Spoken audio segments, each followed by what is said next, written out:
There is only one JZ, WJZ-13 channel 13 Baltimore. It's 12 noon. You're watching WJZ-TV. This is Eyewitness News at noon with Don Scott. Marty Bass. Good evening, everybody. Good afternoon on this Thursday, December 3rd, 1992. I'm Don Scott, and this is what's for the Eyewitness News Noon Report. Top story at noon is property tax bills for county homeowners would rise no more than 2% next year. The slowest rate of growth in the 2 decades under a plan announced yesterday by County Executive Robert R. Neal. 1 month after voters overwhelmingly approved the revolutionary property tax cap, Mr. Neal unveiled a plan to ensure that homeowners are the measure's biggest beneficiaries. The County Council must approve this plan. Coupled with a tax cap, the plan would be provide the single largest measure of the countywide tax relief since the tax rate was slashed 3 to 53 cents in 1933. Budget Officer Stephen E. Welk said, "This does refuse and improve that voters' handiwork, and it comes much closer to the spirit of what 120,000 people voted for." Mr. Neal said in news conference at the Andel Center in Annapolis. It's actually is superior to the cap. On November 3rd, county voters approved the measure that the limits annual growth to the total property tax revenue to 4.5% of the rate of inflation, which is less. Inflation is projected at 3% next year. Property tax revenue are a product of two functions in the tax rate and property values. Although it was seen a way to give homeowners the needed tax relief, the cap does not distinguish between residential, commercial, and industrial properties. Mr. Neal, who opposed the tax cap, said he's talked with hundreds of homeowners since the vote told him that they expected the measure would limit the growth of their individual tax bills, not total revenues of 6.5%. To better target the homeowner relief, Mr. Neal wants the lowest state cap of the annual increase of the property values of assessments for residents who live in their homes own. The next call on the 911. Since 1990, the state has exempted homeowners from paying taxes based on an assessment increase about 10% per year. All counties are permitted to reduce the assessment cap, and Arundel County has maintained the full 10%. Mr. Neal's proposal would exempt homeowners from paying taxes on any assessment increase of up 4%. Owners of other types of property would continue to pay taxes. How the plan would work. Property tax bills for county owner-occupied homes would mean rise no more than 2% under County Executive Robert Neal's plan, an example below the tax bill now. $125,000 a home would be increased by $73 or 6% under the voter-approved tax cap, but Neal's plan will limit that bill to $23 or 2% by limiting tax assessment growth. And this Neal's plan at 10% cap. The tax cap plan $137,525 from the full value, and Neal's plan will be a 4% cap from $137,500. Meanwhile, the tax plan will be suffering for the county workers, as the county employees once again will be asked to shoulder the brunt of the County Executive Robert R. Neal's plan to make the government even leaner. Kay Jackson in his report. Faced with a loss of some $25 million of potential revenue that he once again would be counted on the next year's budget, Mr. Neal has drafted a spending plan that will be contained federal government consolidated to increase privatization and no cost of living raises for employees. We're going to have together, no frills. Plain vanilla government, he said yesterday during a news conference in the Arundel Center in Annapolis. This is life after the tax cap. Approved overwhelmingly at the ballot box on November 3rd, the tax cap will be cost the county close to $10 million in potential property tax revenues in the next budget. Instead, Mr. Neal, who opposed the measure to cutting all what he has, must absorb the permanent cuts, $15 million in the Social Security payments that the state used to make, but passed on in local governance as part of the deficit reduction deal approved by the General Assembly last month. While Mr. Neal's plan might sound good on paper, and Arundel Taxpayers Association President Robert C. Sheffer worries that the County Executive might be vindictive in carrying out its cost cut plan. I'm afraid it is going to make the people suffer because the cap passed at Mr. Schaefer, who spearheaded the draft to put the measure at the ballot. Although he won't present his budget to the council for 7 months, and Mr. Neal said he has prepared a comprehensive plan to deal with a $25 million headache. Some elements of the plan are taken forward, unfortunately, for county employees. Strike increase in bill favors included no cost of living pay raises. Opposition from the barreled horse racing industry was not enough to block a new lottery game that will debut in bars and restaurants across the state of Maryland on January 4th. Cited the need for more money to balance the state budget, the Board of Public Workers approved the contract yesterday from a Brown Company to operate Keno for the Maryland Lottery Agency. The contract with G-Tech Corporation is worth $49.2 million of the sales of the Keno tickets and projections, but the payment could be more or less than that, since G-Tech will get a percentage of Keno sales over the next 3.5 years. administered to bar owners and the owner of a company that wanted to bid on the contract joined the bracelet industry in opposition. Keno's pattern after a game, popular gambling casino is done well operate 19 hours a day with a set of winning numbers drawn only every 5 minutes. The lottery agency expects to install computers and videos to monitor 1,800 locations, primary bars, and restaurants. By next July, players pick from the 1 to 10 numbers on the card with 80 numbers and can bet from $1 to $100 on each card. Naples area students will attend the schools closest to their homes, and children from several public housing communities no longer will be bused under the Ridge District plan unveiled yesterday. Superintendent Seabury Carter II recommended the change of the wage raise overcrowded in a Germantown Elementary School next September and allow parents to become more involved in their neighborhood schools. Students in the Bywater and Clay Street Trade Court public housing communities will be attending Pearl Elementary instead of the more affluent Royal Knolls Elementary School. School officials said that this would cut transportation costs for the school system for parents who often don't have cars. However, Mr. Carter did not have recommended making Royal Knolls and Pearl Elementary Schools, the same school 7 miles apart, achieve racial balance. Parent of the two schools which would pair the 3 grades in each school was opposed by both communities. Under Mr. Carter's plan, Royal Knolls would lose all 6%, but of its current 40% minority population, Pearl would be having an 84% minority population rather than the current 81%.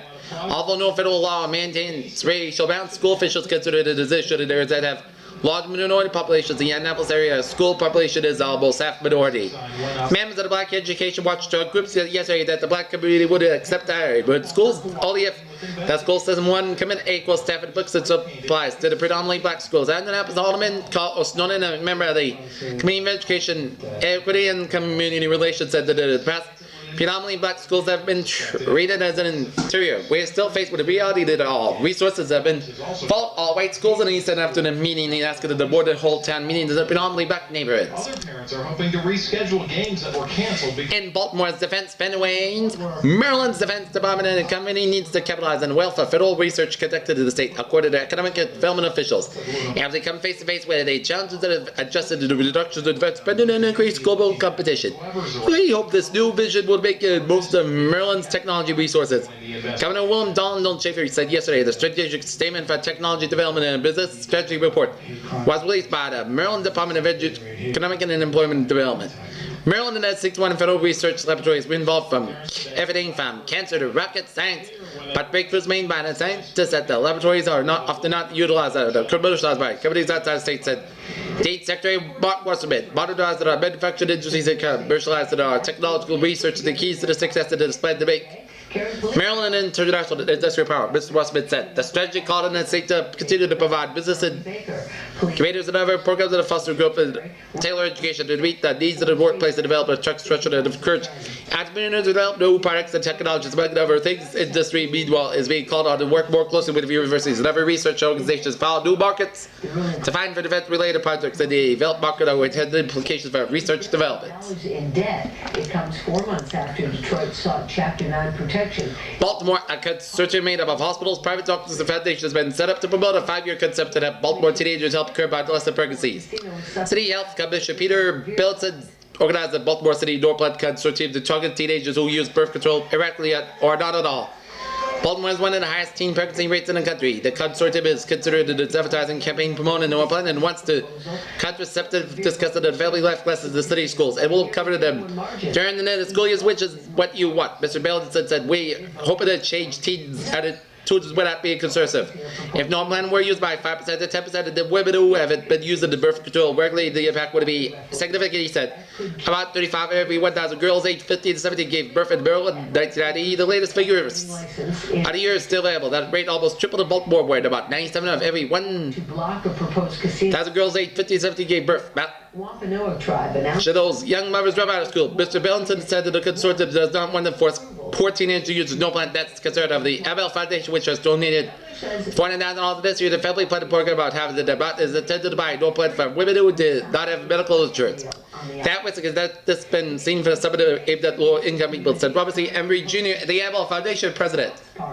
The first meeting will be held in the House committee is working on legislation to overturn a recent Court of Appeals will that bankers word that billions of dollars of loans made since 1983 may be valid. Delegate Casper Taylor Chairman of the Economic Matters Committee set up work group after a hearing yesterday to put together a bill to do it should when the General Assembly convenes in January. The October 16th decision that two super credit crisis as bankers worry about the past laws at edgy about making new ones. The court decision suggested lenders have to obey requirements of the law that they thought that was created in the 1980 with the consumer credit law. That the ruling by the state highest court did not make clear the impact on the loans made since 1983 that do not comply with all of the previous of the brief law. I also think that there was a problem that Attorney General Joseph Curran Jr. told the committee.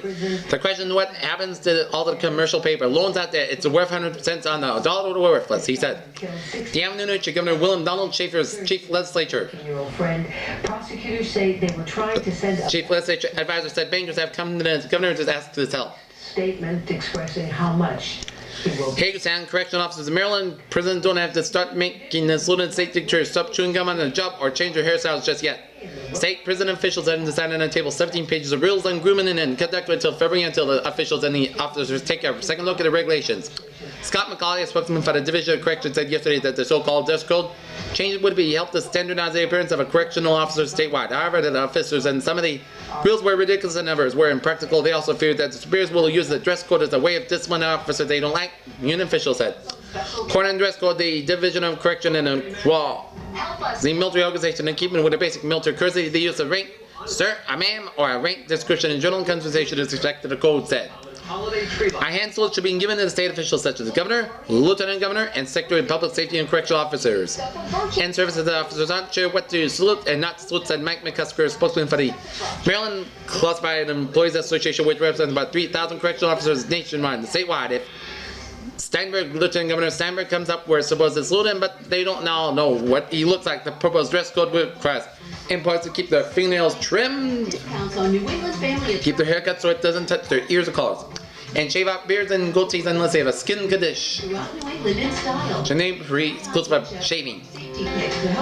In news around Maryland, Governor William Donald Schaefer plans to commit outside council to fight at its Blue Cross Blue Shield of Maryland can continue to meet its financial obligations. The Board of Public Works asked regulators and companies officials yesterday to brief them on Blue Cross's finances. State Insurance Commissioner John A. Donahoe and Frank A. Gunford Jr., chairman of the Blue Cross Board, are expected to brief the board in about 2 weeks. Mr. Schaefer's decision to consult an outside lawyer is viewed by some as a symbol of this dissatisfaction with Mr. Donahoe. Baltimore officials came up with an offer to save the SK plant slated to shut down by the end of the year. Smithfield Foods SK parent corporation based in Smithfield, Virginia, announced its September and planned to close the plant by December 31st because of safety conditions. Although officials were reluctant to provide details of the city's offer to involve demolishing the 70-year-old SK plant and constructed a new building, officials said. Coming soon to a cable system near you. In Englewood, Colorado, customers of the biggest cable television operator in the nation could eventually receive $500 more thanks to a new digital system. But the company plans to offer by during 1994. Television will never be the same. John Malone, Telecommunications Incorporated, the president of chief executive officer, said yesterday TCI said that it has to buy from various vendors up to $1 million. Compressed digital terminals, devices that will be allowed digital signal to be decoded for TV sets. TCI customers with satellite dishes will receive similar compressed digital Northern services in mid-1993. Mr. Malone said the move is believed to be the first major consumer application of so-called compressed digital television technology. Our digital compression system converts